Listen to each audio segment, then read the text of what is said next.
This episode is brought to you by our friends at Better Man. Better Man is helping men everywhere have a clear biblical vision of manhood that changes everything. You can check them out at betterman.com. That is betterman.com.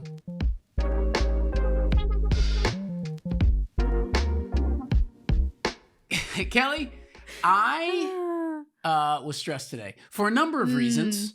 Yes. Some of which I will list off camera and some of which I will list on camera. Namely, the way we're doing this particular season. It stresses you out. Quite frankly, stresses me out. It does. I'm cool with Reef. Let's play. Let's have some fun. I'm good with that. But also, like, people are giving us hard passages, and if you're just tuning in, what we're doing this season is we're discovering with you what the passage is, so that we can use sort of Bible study methods, and you can watch us do it, and you can learn how to study the text as you learn what the text is about. But gosh, we're like, we've covered like head coverings and prophecy and like discharges. Discharges. Wow, I didn't think we were going to say that one. And this is you. I mean, this is some. A lot of this is you people turning these things in. That's true. Who do you think you are? Who do you think? Who do you think you are? That you are. Who do you think we are, really? Because I don't know that we can keep up. So anyways. Truth, it does stress you out more than me. It does. I feel a little more comfortable in the you're a better Christian than me. No, that is not what it is. You just love Jesus. It's just how we're wired. No, it's great. No, you're so wow. Good. Okay. Kelly Needham, everybody. Okay. Can we get to our passage? Let's just power through the stress here because it's going to happen anyway. Stress is real, people. Yeah. The Wheel of Glory. Which you can get on Amazon.com for, I think, like $60. It was quite an expensive wheel. That is actually kind of an expensive wheel. But it's made of gold bullion. All right, here we go. We're going to spin it. It is pretty sturdy. On the count of 9. You want to count down with me? No. 9. Are you seriously? No, I'm kidding. Here we go. Don't. Spin. Okay. And 2. 2. No, wait. Oh, you know what? It's right on. Oh. Look. Okay. My, how the tides have turned. It is on 3, it's not like ladies you and know gentlemen. what any of the passages are. Oh, I know. Only our editor and our daughter, who has been writing them in the envelopes for us. That's true. Here we go. Envelope. Oh, snap. This one. There it is. Okay, here we go. Find the right one. I'm stressed. I'm having. Do you want me to read it? No, will you be okay? Okay, you know what? You read it. I always read it. You read it. Okay, here we go. Okay. How about I give you clues? 10 questions. Oh, I like this. See? Okay, here we go. Okay. Old Testament book. Traditionally thought of as very depressing. Lamentations? Nope.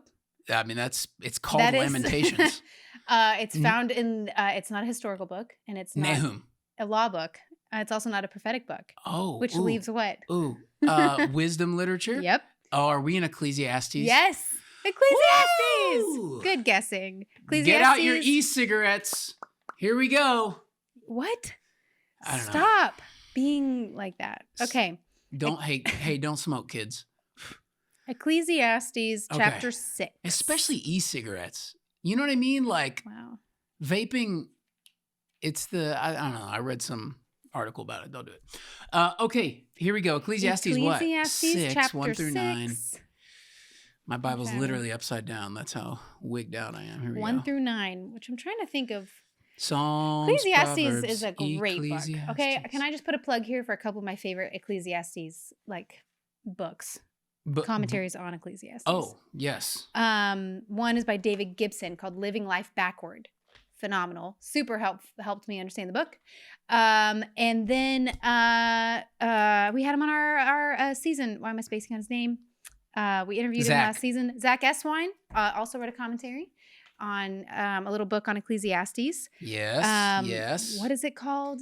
I forgot. It's in a series. It is in a series called The Gospel According to Ecclesiastes. Yeah, from Eden to, is there Eden? Recovering Eden. That's right, Eden. Recovering Eden.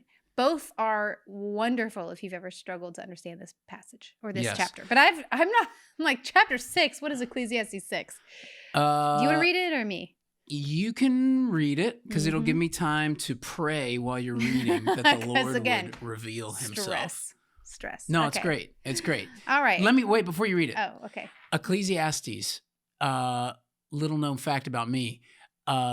This has historically been like the most difficult book for me in the Bible. Some people it's Numbers or Revelation. Ecclesiastes has got me. Every time I read it, I'm like, am I dumb? Am I missing something? Because is anyone else sweating Ecclesiastes? It's true. The wisdom literature in general gets me, but Ecclesiastes takes the cake. So this ought to be a doozy. Here we go. Go ahead, read it, Kel. Okay. Ecclesiastes chapter 6, 1-9. Here is a tragedy I have observed under the sun, and it weighs heavily on humanity. God gives a person riches, wealth, and honor so that he lacks nothing of all he desires for himself. But God does not allow him to enjoy them. Instead, a stranger will enjoy them. This is a futile and sickening tragedy. A man may father 100 children and live many years. No matter how long he lives, if he is not satisfied by good things and does not even have a proper burial, I say this stillborn child is better off than he. For he comes in futility and he goes in darkness, and his name is shrouded in darkness. Though a stillborn child does not see the sun and is not conscious, it has more rest than he. And if a person lives 1,000 years twice but does not experience happiness, do not both go to the same place? All of a person's labor is for his stomach, yet the appetite is never satisfied. What advantage then does the wise person have over the fool? What advantage is there for the poor person who knows how to conduct himself before others? Better what the eyes see than wandering desire. This, too, is futile and a pursuit of the wind. Oof. Okay, that's a challenging section of Ecclesiastes. Can we Well said. Can we do a little bit of together, like some of these passages, though they're challenging, some of these passages in the season have been challenging, but you and I have also had some familiarity with them. Some category for them. Some you've preached on, some I've written about. I hear you. But like, this really is a confusing passage. I'm sitting here going, oh man, why don't we just talk through it like we would if we were studying it together? Okay, great. And just, if for Jimmy and I, we always start with what we notice, what we observe. And it honestly takes the pressure off because you're not trying to figure out what it means yet. Yeah. You're just asking yourself, do I even see what's there? What do I even notice is there? I'm just going to pay attention to the words a little better on a second read through. And that's where we start. So can we start there? Yeah, so I read it. So you had some time to notice it. What did you notice about this? It's a downer. Well, why do you say that? What words made you? So your translation opens with... Here's a tragedy. Here's a tragedy. My text says there's an evil which I have seen under the sun. That's and then the ESV says also the word evil. And so... whatever he's this first sentence is clearly setting up. He's about to put on display what the thing is. And, because if you've ever read Ecclesiastes, there's some key phrases that you always need to identify, and it's going to sort of orient you. You've got this under the sun phrase. So I underline that because he's telling us the setting in which the thing he's about to tell us is evil. And it's an evil that he's seen under the sun. So where is this thing taking place? It's taking place on earth, in the just living out of life. Human activity. That's right. Yes. Which is important to note because that actually is, I think, largely what he's getting at in the book as a whole. He's trying to give us a sense of what life is like if this is all that there is. Right. If you've been reading the book up to this point, which hopefully is the ideal way to read a passage like this, is start in Ecclesiastes 1 and read till here, you would catch that would have been a repeating phrase you would have noticed through the whole book, starting in chapter 1. It's repeated a lot.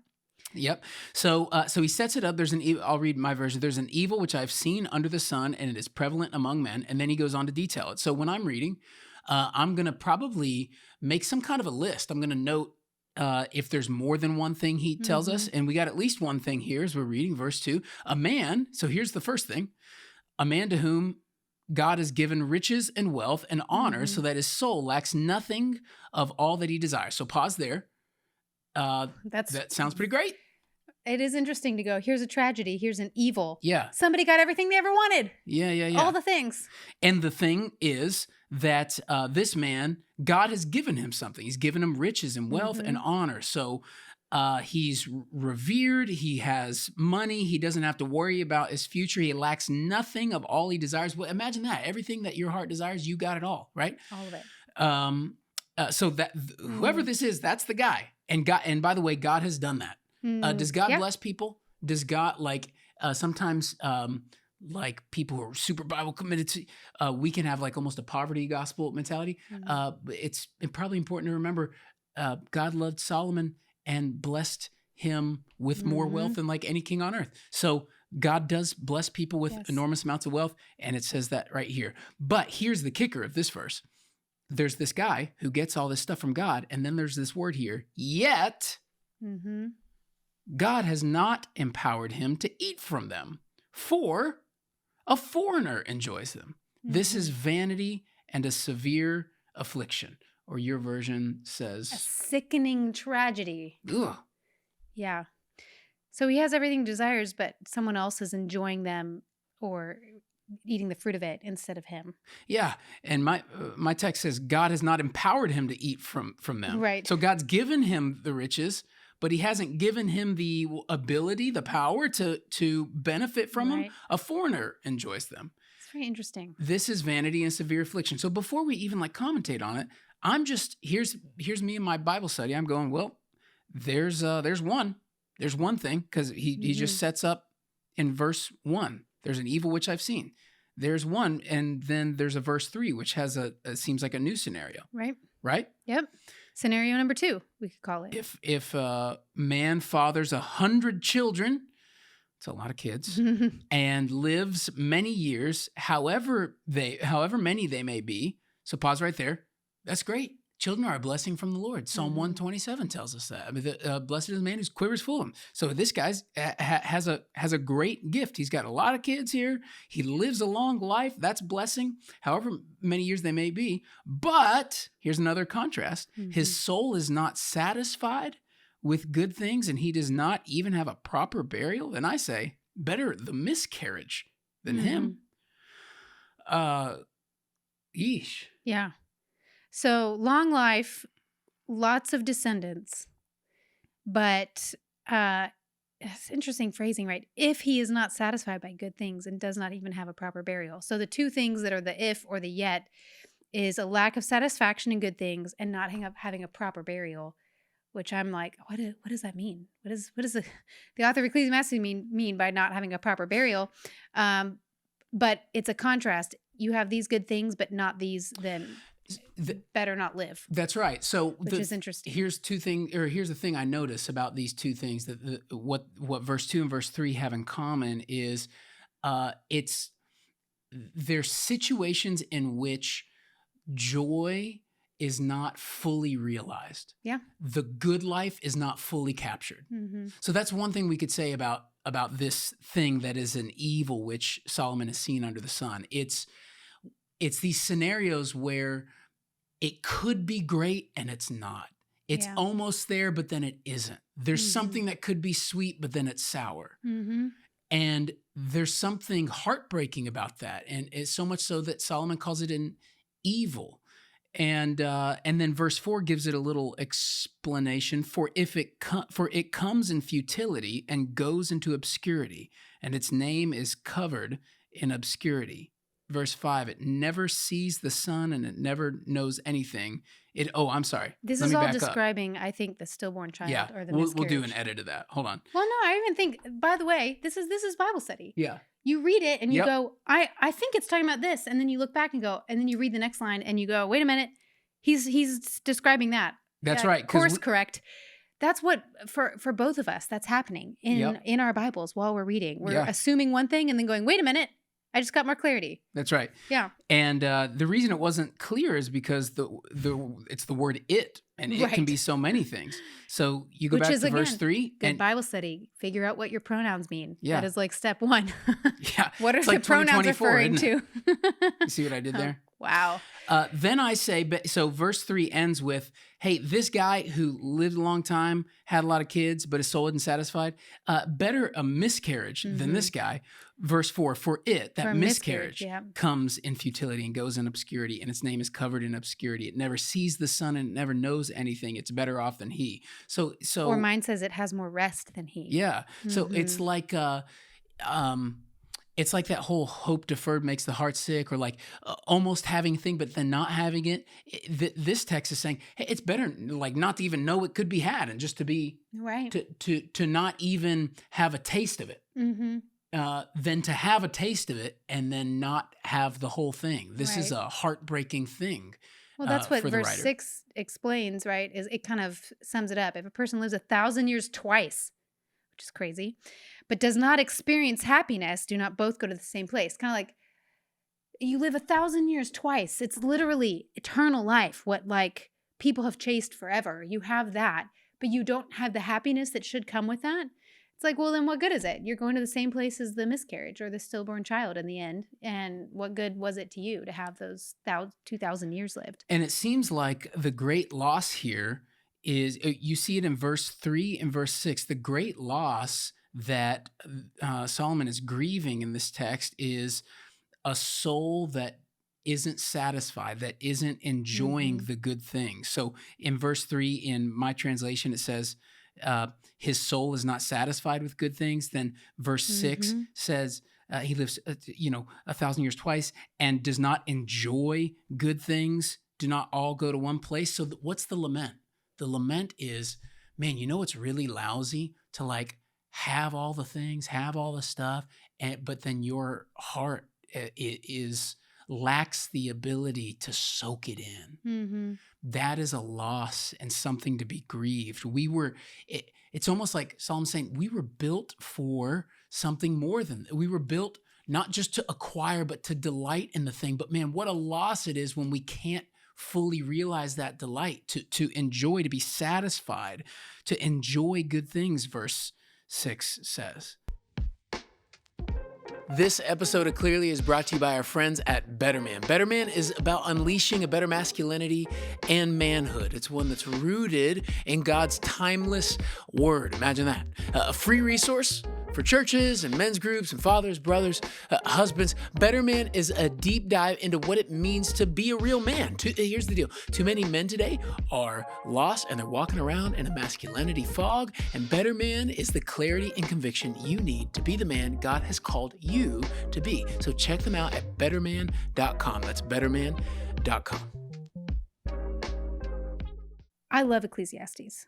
And if you read Purposeful, if you read my book, it's in every section of that book. And you know what's interesting about Ecclesiastes is it does come off as such a downer. But the point of the writer, the writer's point can be seen actually a couple chapters later. I was trying to remember where exactly it is. But in chapter 8, verse 15, he says, so I commend what? He's about to commend something. After all this dialogue in Ecclesiastes, here's what he commends in chapter 8, verse 15. So I commend enjoyment, because there is nothing better for a person under the sun than to eat, drink, and enjoy himself, for this will accompany him in his labor during the days of his life that God has given him under the sun. Or you see it again, this is nearing the end of the book, in chapter 9, go, eat your bread with pleasure and drink your wine with a cheerful heart, for God has already accepted your works. Let your clothes be white all the time, and never let oil be lacking on your head. Enjoy life with the wife you love all the days of your fleeting life, which has been given to you under the sun, all your fleeting days. For that is your portion in life, in your struggle under the sun. Whatever your hand finds to do, do it with all your strength, because there is no work, planning, or knowledge, or wisdom in Sheol where you're going. I think his point is, if you are looking to this life for satisfaction, you will not find it. Yeah. If you look above the sun to God and see him as the source of joy, and you receive all things as good he's given you, it's like, whatever I do, literally, he said, whatever your hand finds to do dishes, laundry, take care of a kid, read a book, whatever it is. Yeah. Do it with all your strength, because it's literally what God has set before you today, and enjoy it. Yeah. Enjoy your life. Enjoy the life that's been given to you, instead of looking to success, honor, wisdom, because it is such a failure and utter evil. Yeah. and to chase joy in all these things, get them all, and find that joy is still not there. That's right. That you have no ability to enjoy it. And this is how all of us live apart from understanding the triune God and his greater purposes in the world. We all live with this under the sun mentality. We are all sort of defaulted to this. I'm going to acquire as much as I want. Everybody wants to be Solomon. If we're honest, everybody Ecclesiastes. Solomon was like the wealthiest, he had the it all, wisest, all the success, all the money, all the women, all the stuff. He had all of it. And deep down, if we're honest, like all of us, we grope for that unless our hearts and minds get recalculated. We are defaulted to go, what's under the sun is all that there is. And so I've just got to grab as much of it as I can and just and maximize that thing. And Solomon's going, hey, I've done that. I witnessed it all. Let me tell you, you can live 1,000 years times 2, and it really doesn't matter. Like if you have the under the sun mentality, your joy is going to escape you. Your soul will not be satisfied. You won't be able to enjoy good things because you're missing that there's a bigger story at play here. And so I love what you said. There's actually a way to have none of that and be utterly contented. That's right. Which I think is the message of this book. Yeah. That he's going, you're all going to die anyway. You're all going to die. We're all going to the same place. Thanks for listening. We're all going to the same place. If we're expecting this life to produce joy for us, it will always show itself to be a failure. Even if you got all the things that you're hearing in your head when I say that, like, well, if I just had, my paycheck was doubled, or, if I just, this suffering that I've had for 10 years was gone, or if I just had a spouse or a kid or a film, you're hearing that in your head. If I just had these things, if I could just get to the next season of my life and out of this stage of life, then it'll start to be joyful. It's like, no, that's never going to happen, because his examples are literally the like top of what we would all want. And it's like, it's broken. It can't fulfill. And it's a grave evil. There's a verse near the end here. It's actually chapter 9 or verse 9 of what we read that is, as you've been talking, I've been staring at it going, what does that mean? What does that mean? Better what the eyes see than wandering desire.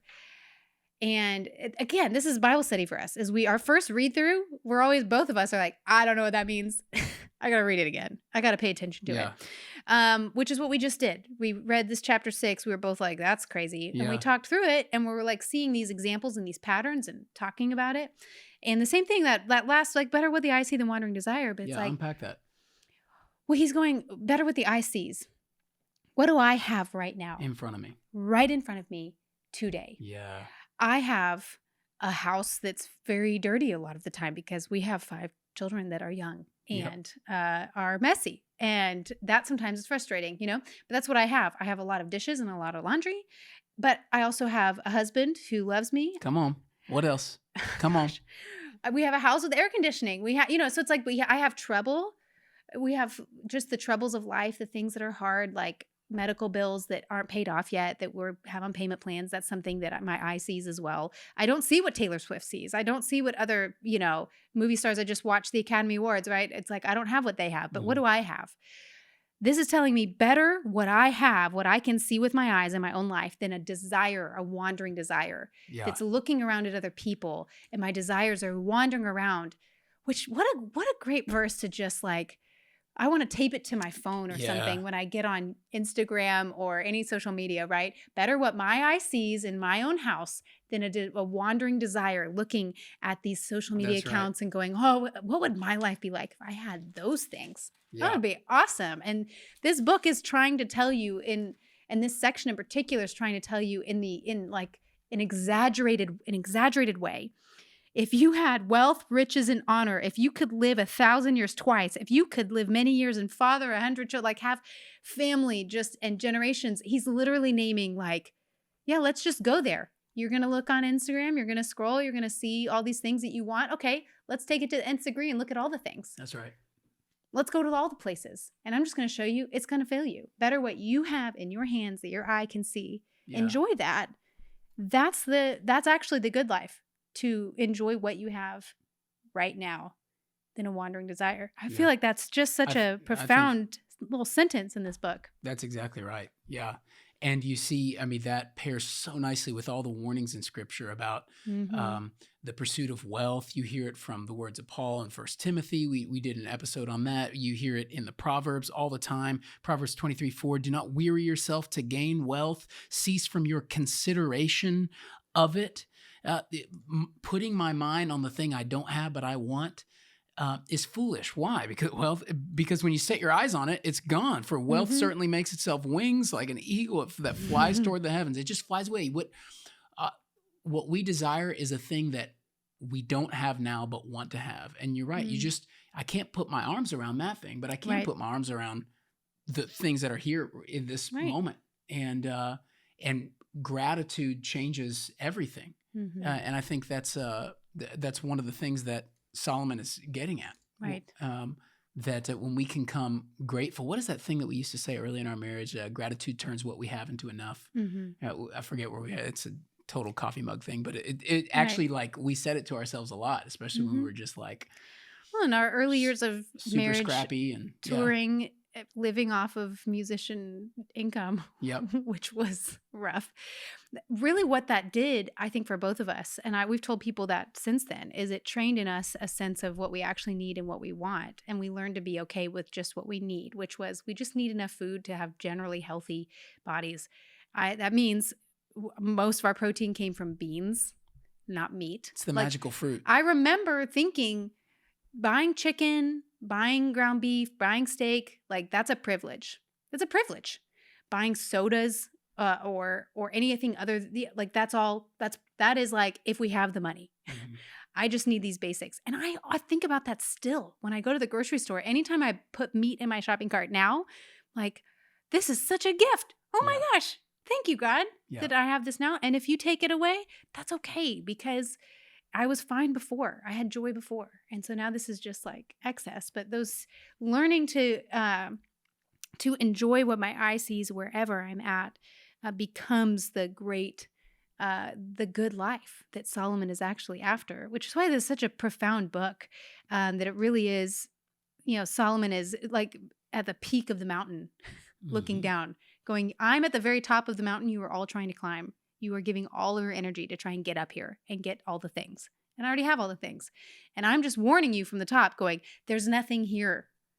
If you think joy is up here, there's nothing here. So don't exhaust yourself to get up here. And if God puts you up here, fine, but it's no better than being at the bottom because the thing that gives you joy isn't found in your location of where you are. Yeah. It's your ability to see the things that you can see with your eyes and find delight in them because it's what God's giving you today and letting it be enough. Jimmy, you made it through. I did. I didn't think I would, but I did. Ecclesiastes stresses you out. But I felt like I was on your shoulders, limping like really? A hacksaw ridge, and you took me through it as the bullets were flying. Thank you. Well, I don't have anything to say to that, but we made it through Ecclesiastes. Go read the whole book. It's amazing. Do you love how every episode I'm like, I love numbers. I love Ecclesiastes. They're all great. They're all amazing. I'm getting the impression you just love the Bible. Hey, if you enjoyed this episode, why don't you consider subscribing to the podcast? Maybe you're on YouTube. Click that subscribe button. You can share this with a friend. That'd be awesome. Also, we have an email list that we give updates on what's going on before anybody else knows it. We'd love for you to jump on there. You can do that in the show notes below. Last thing is, if you like these episodes, you want to get these things out into the world more, why don't you join us on our Patreon team? You can click below, and for just $5 a month, you can help turn the wheels and get special content as well. So I think that's it for this week. Yeah, we'll see you next time. Bye-bye.